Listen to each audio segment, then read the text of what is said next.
Have you ever wondered why the silence of a woman can echo louder in a man's soul than all her words ever did? There is a secret dread that lives within the male psyche, often hidden even from himself, and it surfaces only when the woman he once believed he could possess slips into a realm beyond his reach. She becomes untouchable, not by distance alone, but by an unseen transformation of spirit. And when this shift occurs, it unsettles the very architecture of his ego. For men often imagine they are the pursuers, the hunters, the ones who decide where intimacy begins and ends. Yet, when a woman rises into her untouchable state, when she ceases to orbit his desires and instead becomes a son of her own, it is he who feels the gravitational pull of absence pressing heavily upon his chest. The fear he carries is not simply of losing her presence, but of losing himself in the void she leaves behind. Jung spoke of projection, the unconscious act of laying one shadow upon another, and men do this endlessly with women. They project their fantasies, their mother wounds, their longings for control or redemption. When she becomes untouchable, she tears the canvas upon which he has painted his illusions, forcing him to stare into his own emptiness. That is his unspoken terror, that her detachment reveals the hollowness of the love he thought he owned. Some women think that when they pull away, men forget. Yet the opposite is true. What is ignored becomes magnified, what is absent becomes haunting. In her silence, she grows larger in his unconscious than she ever was in his arms. His dreams betray him, filled with fragments of her presence. His body stiffens at memories he cannot erase. And still he will not speak this aloud, for to admit it is to admit that he was never the master of the story. The untouchable woman writes her own myth, and he is but a fleeting character in her unfolding legend. But what does it mean to be untouchable? It does not mean being cold, bitter, or unreachable in the physical sense. It is not the armor of hostility, nor the mask of false pride. It is a subtle power, invisible yet undeniable. The untouchable woman has ceased to negotiate her value through the lens of his attention. She has burned the contract of dependency and risen into an inner sovereignty that no pleading, no manipulation, no charm can pierce. He fears this most because it reveals to him a truth he has long suppressed, that no woman was ever his possession, only a reflection of what he could not claim within himself. You may have felt it before, that quiet awakening when you no longer crave the text, the call, the validation. When his silence no longer cuts you because your silence is the fortress of your rebirth. At first, he may mock it, pretending indifference. But indifference is never real in the male psyche when attachment has taken root. The more untouchable you become, the more his ego claws at the edges of control. And what he cannot control, he begins to both worship and resent. That paradox is the soil of obsession. Psychologists often say men fear rejection, but rejection is a momentary wound. What he truly fears is irrelevance. To be forgotten is to die a small death, and when a woman becomes untouchable, she performs the symbolic funeral of his dominance. He becomes a ghost in her story, a shadow fading at the edge of her new horizon. And in this ghostly place, his deepest fear arises, that perhaps she never needed him at all, that his power was always an illusion. This is the fracture in his masculine pride, the crack through which both shame and desire pour endlessly. Jung would remind us that the anima, the feminine image within man, is the key to his soul's development. Yet many men resist facing it directly. They seek the anima outside, embodied in a woman they can touch, control, or bend to their longing. When she becomes untouchable, he is forced back upon himself, and the mirror of his inner feminine rises like a storm he cannot calm. That storm terrifies him, because it demands he face his wounds instead of projecting them. Few men are ready for this confrontation, so they spiral into anger, obsession, or regret. And still, the untouchable woman stands unmoved, though not unfeeling. Her silence is not cruelty but liberation. She has become, in a way, a teacher, not through words, but through absence. She teaches him that desire without respect becomes hunger, that attachment without love becomes prison, that projection without self-awareness becomes poison. He fears her not because she hurts him, but because she heals herself, and in that healing she exposes his refusal to do the same. This is why he secretly fears her untouchable nature. It unmasks the truth he cannot escape. She does not belong to him, she belongs to herself. And nothing frightens a man's ego more than a woman who has no need for its approval. When a woman crosses that invisible threshold into untouchable energy, a profound psychological shift unfolds, not only within her but within the man who once believed her presence was certain. His fear deepens because this new version of her does not beg, does not plead, does not collapse into his arms for consolation. She has ceased to exist in the orbit of his control and now radiates from a source entirely her own. This is the alchemy of individuation that Jung described, the process in which a person withdraws the projections of others and returns to the wholeness of their own soul.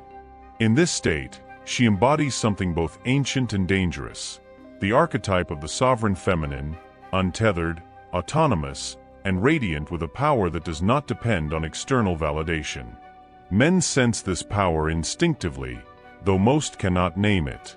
They feel it as unease, as a tightening in the chest, as sleepless nights haunted by the thought of her moving freely without their shadow cast upon her.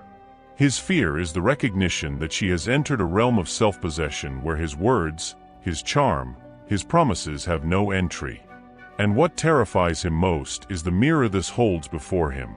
Her detachment exposes his dependency.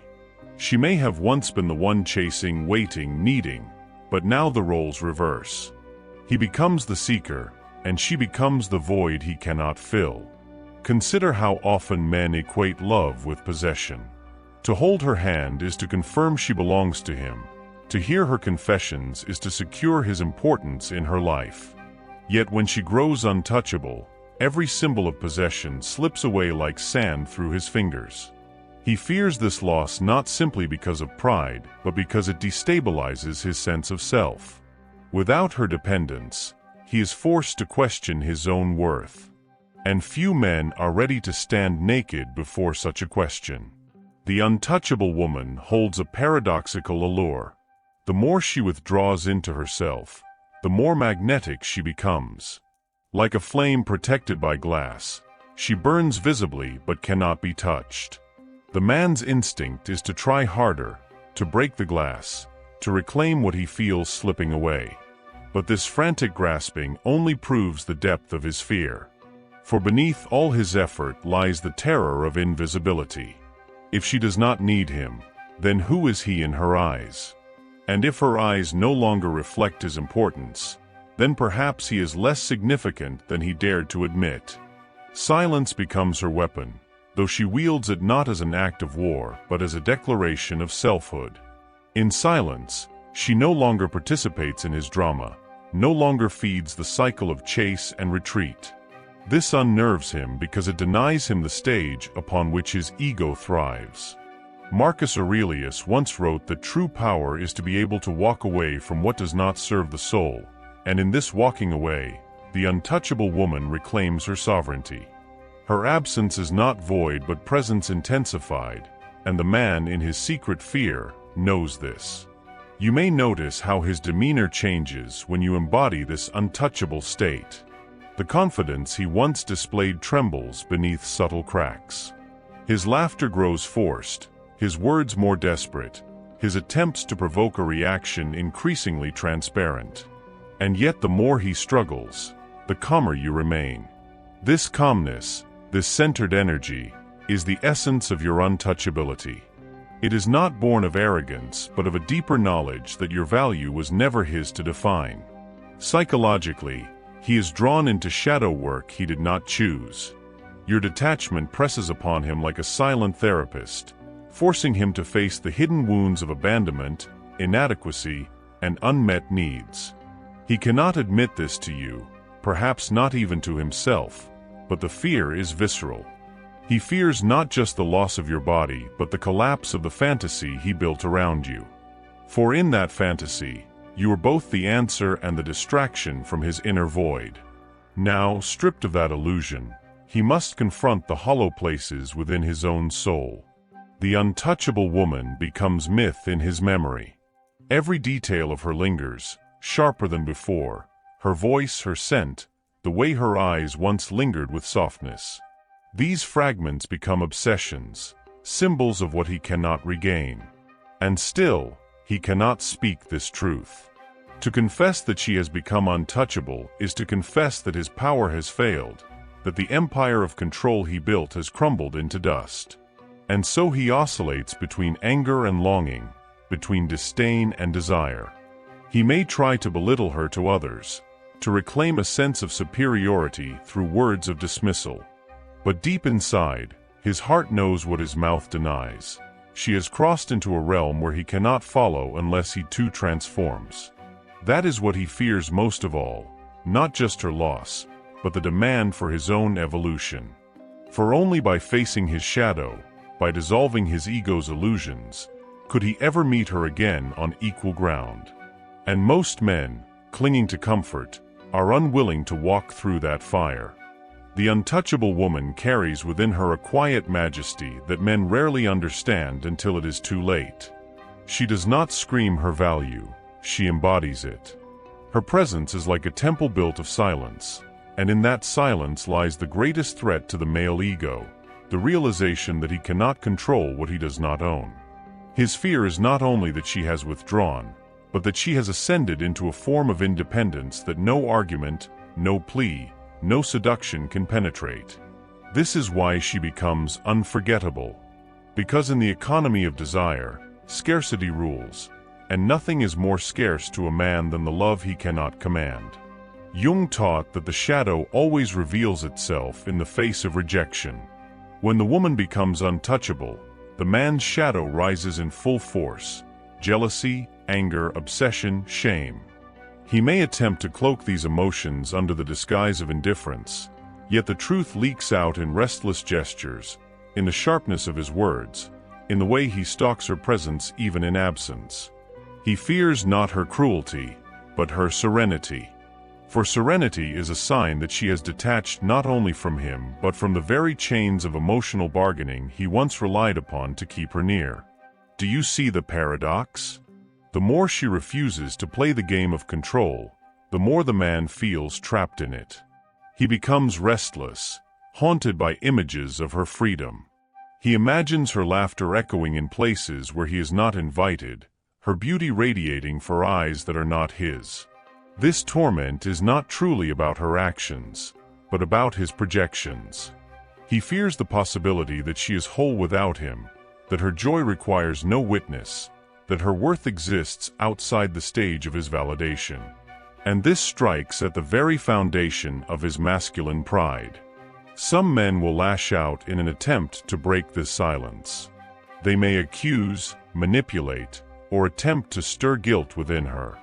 But guilt no longer finds purchase in the heart of the untouchable woman. She has severed the invisible threads of dependency. Where once she might have softened at his tears or yielded to his persuasion, now she simply observes, unmoved. And in this stillness, his greatest fear manifests, that his power has no effect. The illusion of dominance dies in her gaze, and he cannot bear the reflection of his impotence. Imagine him lying awake, tormented by what cannot be spoken. He replays every moment, searching for the crack where she slipped beyond his grasp. He wonders if another man has replaced him, if another heart now holds her attention. But the true rival is not another man, it is her reborn self. The untouchable woman is not defined by a new lover, but by the fact that she no longer defines herself by love at all. Her axis has shifted inward, and this terrifies him more than betrayal ever could. Betrayal at least keeps him central to the story. But self-sovereignty erases him entirely. The Stoics would say that a man's suffering arises not from events, but from his judgment of them. Epictetus taught that no one can truly harm you unless you surrender your will to them. The untouchable woman has understood this, whether consciously or by instinct. She has reclaimed her will, and in doing so, she has shattered the unspoken contract that once bound her to his moods, his desires, his approval. Now she walks in a freedom that feels almost divine, and to him, this divinity is unbearable. For the divine cannot be touched, cannot be owned, cannot be diminished.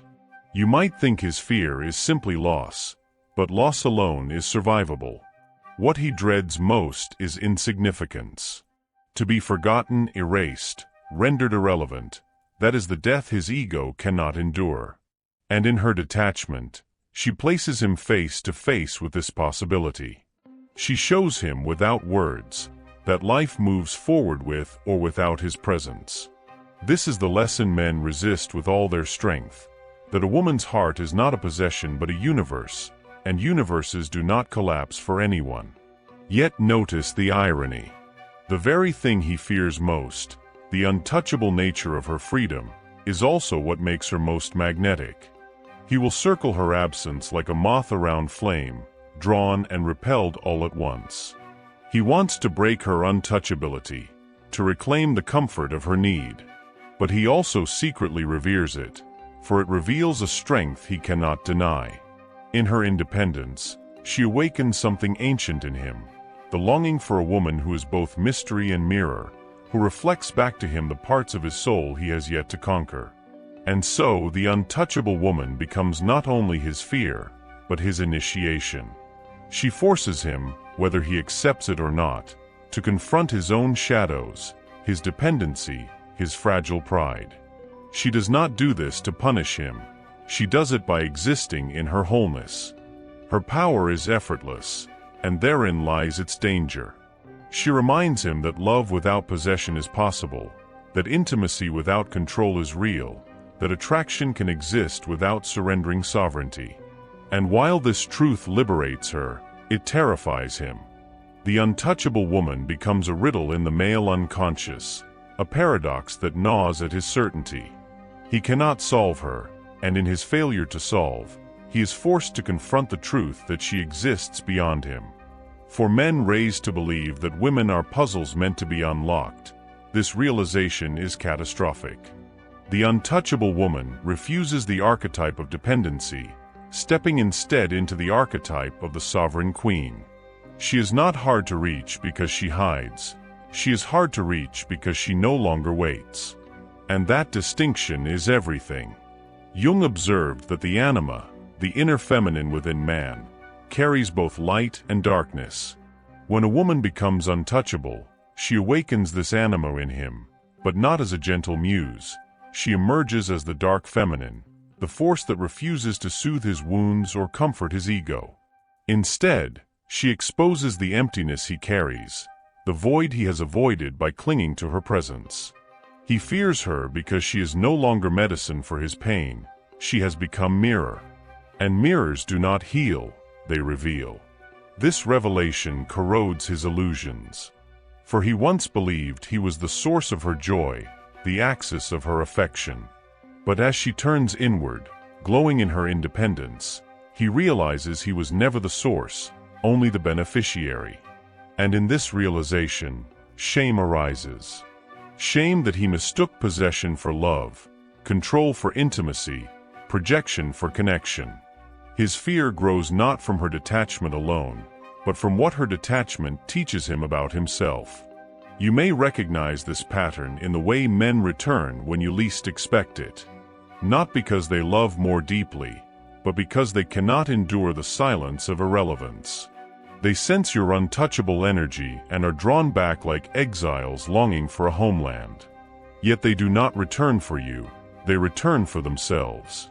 They want to feel again the importance that your need once gave them.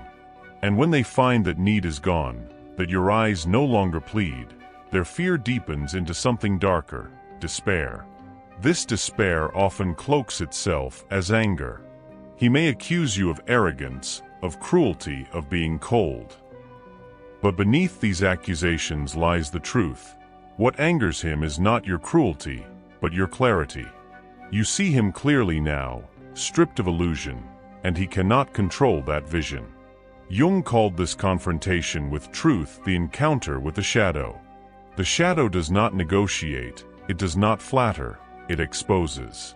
And exposure terrifies him because it dissolves the masks he has worn. The untouchable woman is not untouchable because she despises love. On the contrary, she reveres it too much to bow before counterfeit versions. She has walked through the fire of disappointment, betrayal, and longing, and emerged with a heart that beats not for validation but for authenticity.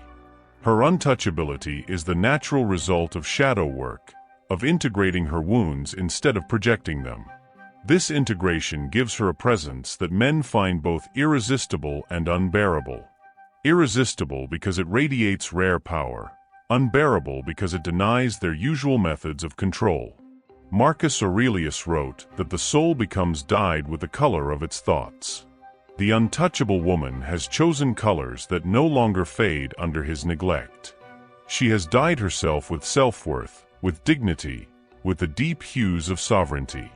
And once these colors take hold, no man's absence can bleach them. He fears this permanence.